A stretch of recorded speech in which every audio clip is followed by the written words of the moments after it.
Student, welcome to our study channel. Thumbnail দেখে বুঝতে পারছো ভিডিওটি আজকে কোন টপিক নিয়ে হতে চলেছে। তো আর মাত্র 60 দিন বাকি। আমি তোমাদেরকে আগেও বলেছি আর মাত্র 60 দিন বাকি। এই 60 দিনে কিন্তু তোমার জীবনের যত মেহনত, যত স্টাডি বা যত কিছু পড়াশুনো করছো, তোমরা যা কিছু করছো তার ফল কিন্তু তোমরা আর 60 দিন পরেই কিন্তু এক্সাম তোমাদের চলে আসবে, এবং সেই এক্সামের উপর ডিপেন্ড করে তোমার অনেক কিছু ভাগ্য পরিবর্তন হতে চলেছে।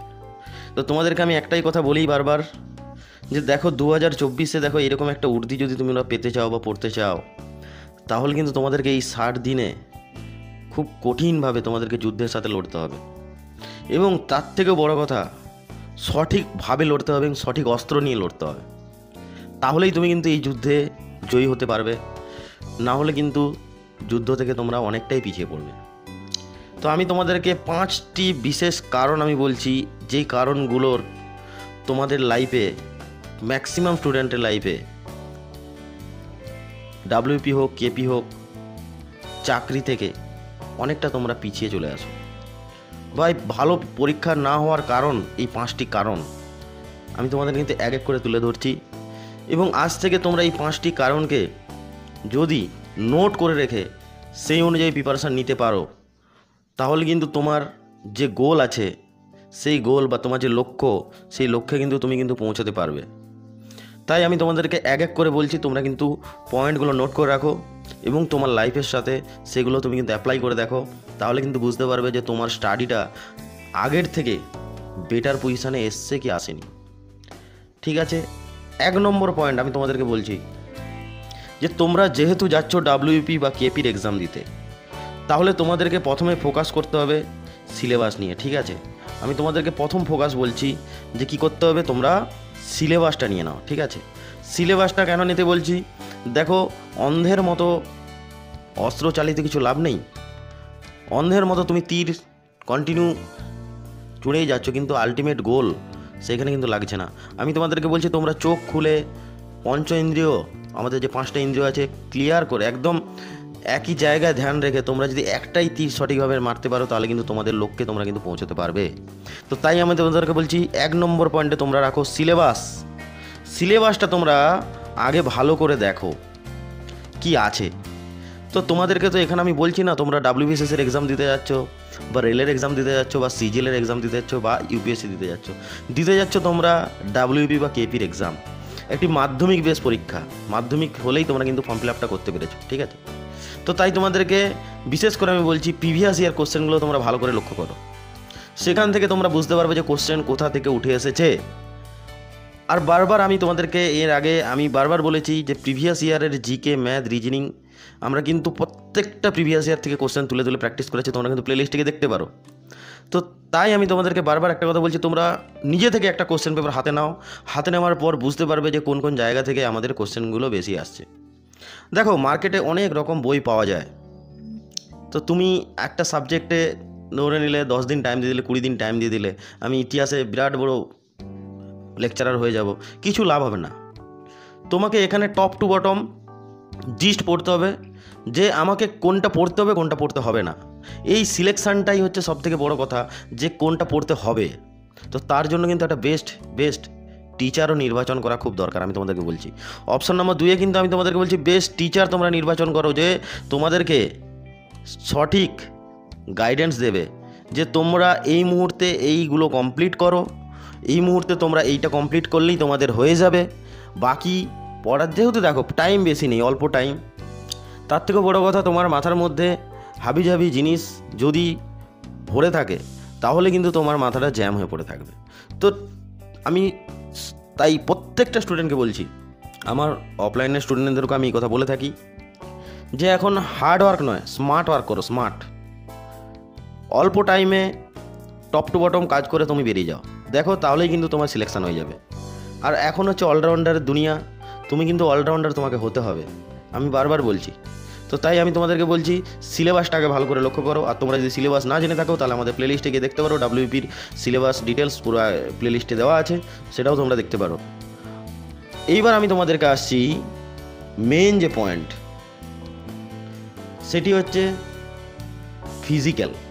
ঠিক আছে, এটা কিন্তু আমার অনেক স্টুডেন্ট আমাকে কোয়ারি করে, ঠিক আছে, যে স্যার ফিজিক্যাল কিভাবে করব, বা ফিজিক্যাল নিয়ে আমি বহু টেনশানে আছি। ঠিক আছে, তো ফিজিক্যালটা তোমরা বেশি গুরুত্ব দিয়ে ফেলেছো। আমি তোমাদেরকে আগেও বলেছি, আগে কিন্তু প্রিলি প্লাস মেন্স হতো, প্রিলির পরে ফিজিক্যাল হতো, তারপর মেন্স হতো। কিন্তু এবারে জানো ডাব্লিউবিপি কনস্টেবলে একটাই মাত্র এক্সাম, সেটা মেন্স পরীক্ষাই বলতে পারো।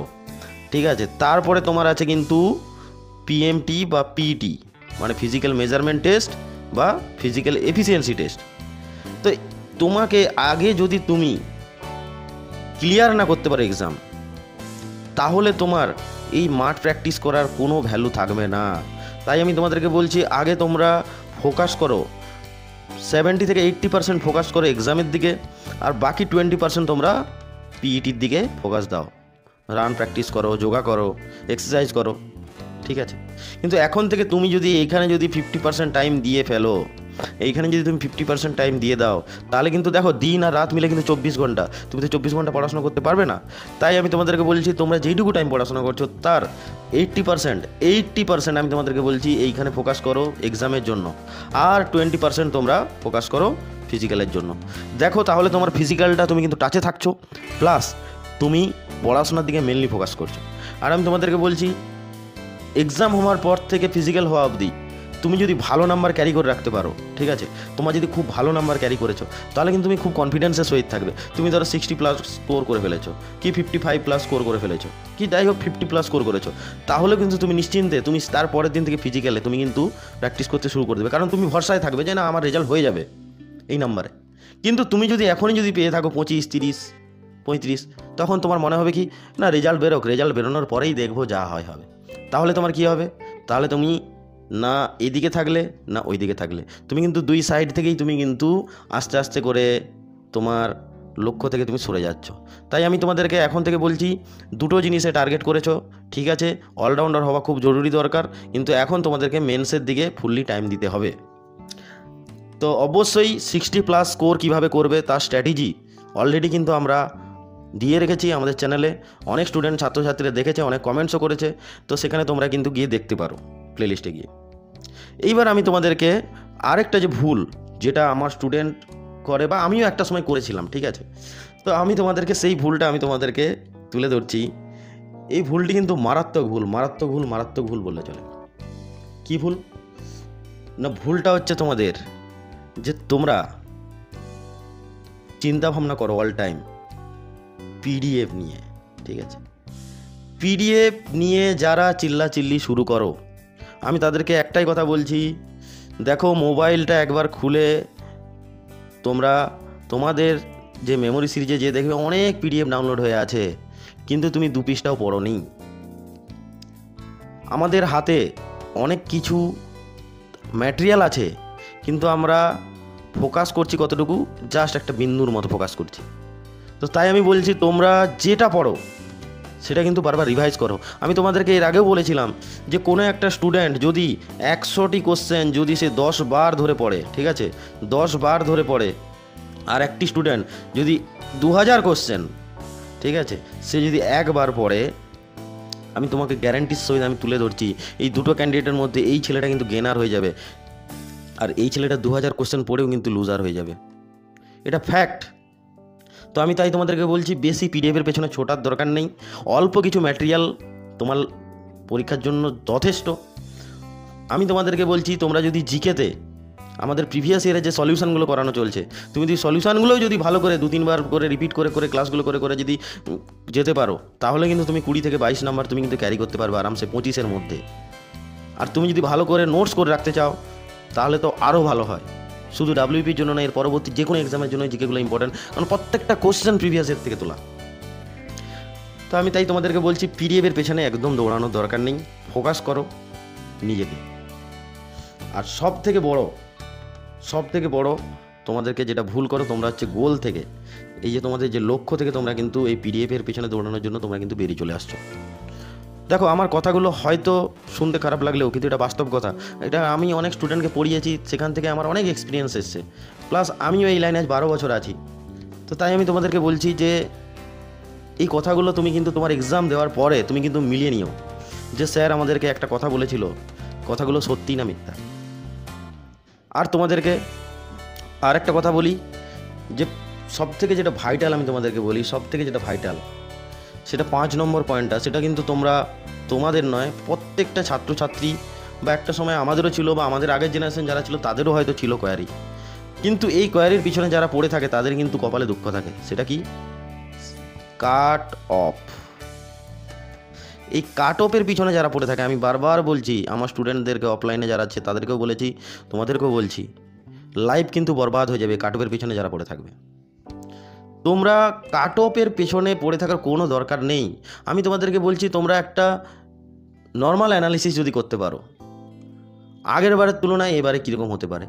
তুমি একটা কথা ভাবো, আগের বারে কত হাজার ভ্যাকেন্সি ছিল, কত ফর্ম ফিল আপ হয়েছিল, কতজন পরীক্ষার্থী পরীক্ষা দিয়েছে, পরীক্ষার লেভেল কেমন ছিল, কতগুণকে মাঠে ডেকেছে, কতগুলো এক্সাম ছিল, অনেক ফ্যাক্টর আছে একটা কাট অফ নির্ণয় করার জন্য। তাই এখন থেকে আমি দেখছি অনেকেই বলে ফেলছে 65+ কাট অফ যাবে, 75+ কাট অফ যাবে ডাব্লিউবিপিতে। আমি অবাক হয়ে যাচ্ছি শুনে। আমি বলছি এত নাম্বার যদি ক্যারি করতে হয় ওর থেকে তো আমি আর কিছুদিন পড়াশোনা করলে ইউপিএসসিতে আইএস অফিসার হয়ে যাবে, কেন ডাব্লিউবিসিএসের চাকরি, ডাব্লিউবিপির চাকরি করতে যাবে? তো তোমরা এই চক্করে পড়ো না। আমি তোমাদেরকে এখন থেকে বলছি, তোমাদের কিন্তু তাহলে পড়াশোনা থেকে তোমরা কিন্তু ডিমোটিভেট হবে। আমি বারবার বলছি, হ্যাঁ তুমি তোমার লাইফে একটা টার্গেট সেট করতে পারো যে হ্যাঁ আমি লাইফে 85-এর এক্সাম আছে, সেখানে আমি 70 টার্গেট নিয়ে এগোচ্ছি, আমাকে 70 টার্গেটে আমি এইরকমভাবে এগোতে পারলে তাহলে কিন্তু আমার 70 মার্কসের একটা টার্গেট থাকলে আমি নিশ্চিন্তে আরামসে পিইটি পিএমটির জন্য বা মাঠের জন্য প্রিপারেশন নিতে পারবো। কিন্তু এটা কিন্তু কোনোদিন কাট অফ নয়। এটা তোমার মনে ধারণা যে আমি সেফ জোনে থাকবো, কি আমি 60+ স্কোর করলে আমি সেফ জোনে থাকবো, কি 50+ স্কোর করলে আমি কিন্তু সেফ জোনে থাকবো। এটা তোমার মনের মধ্যে একটা কনফিডেন্স জোগানোর জায়গা, কিন্তু এটা কিন্তু কাট অফ নয়, আমি বারবার বলছি। আর অনেকেই আছে কাট অফের পিছনে দৌড়ে নিজেকে ডিমোটিভেট করছে এবং টাইম বরবাদ করছে। তো কথাগুলো কিন্তু তোমরা মনে রেখো, বারবার বলছি, এই 5টা পয়েন্ট কিন্তু তোমার জীবনকে হয় খুব উঁচুতে নিয়ে চলে যাবে যদি তোমরা মাথায় রাখো, আর যদি না মাথায় রাখতে পারো তাহলে কিন্তু তোমাদের মার্কস ধীরে ধীরে কমতে থাকবে। এই 5টা পয়েন্টের কথাটা আমি বারবার কেন বলছি, এই কারণে বলছি, এই 5টা পয়েন্টে ট্র্যাপে ফেসে অনেক স্টুডেন্ট বারবার এক্সাম দিয়েও কিন্তু চাকরি পাচ্ছে না, বারবার এক্সাম দিয়ে। কিন্তু একটা নতুন ছেলে অল্প বয়সী এইচএস পাস করে ফর্ম ফিল আপ করেছে, কিন্তু লাস্ট 1-1.5 বছর ধরে পড়াশোনা করছে, সে কিন্তু তার সামনে দিয়ে চাকরি পেয়ে আজকে বুলেট গাড়ি নিয়ে দৌড়ে বেড়াচ্ছে। তো এই কথাগুলো খারাপ লাগলেও শুনতে বাস্তব কথা এগুলো। দেখো আলটিমেট এই যে এই হাসিটা তোমাকে যদি পেতে চাও না, তাহলে কিন্তু তোমাকে 60 দিন তোমাকে কিন্তু মেহনত করতে হবে, ঠিক আছে? এই 60 ডেজ তোমার লাইফে তোমাকে ডিসাইড করে দেবে যে তুমি এই ইউনিফর্মটা 2024-এ পাবে কি পাবে না। তো অবশ্যই চ্যানেলটি সাবস্ক্রাইব করো, ভিডিওটি লাইক করো, বন্ধুদের শেয়ার করো, এবং কমেন্টস বক্সে তোমরা কিন্তু অবশ্যই কমেন্টস করো যে আমার 5টা টপিক নিয়ে তোমরা যদি এইভাবে লাইফে এগিয়ে চলো তোমাদের লাইফে কিছুটা উন্নতি হবে কি হবে না, অবশ্যই কমেন্টস করো। এবং যদি এখান থেকে তোমরা যদি মোটিভেট হয়ে নিজের লাইফ আজ থেকে যদি চেঞ্জ করতে চাইছো, তা নিয়েও অবশ্যই কমেন্টসে লিখো। তো আমি তোমাদের কমেন্টস পেয়ে কিন্তু আমরা পড়ে কিন্তু খুব খুশি হই। তো অবশ্যই চ্যানেলটি সাবস্ক্রাইব করো, ভিডিওটি লাইক করো, বন্ধুদের শেয়ার করো।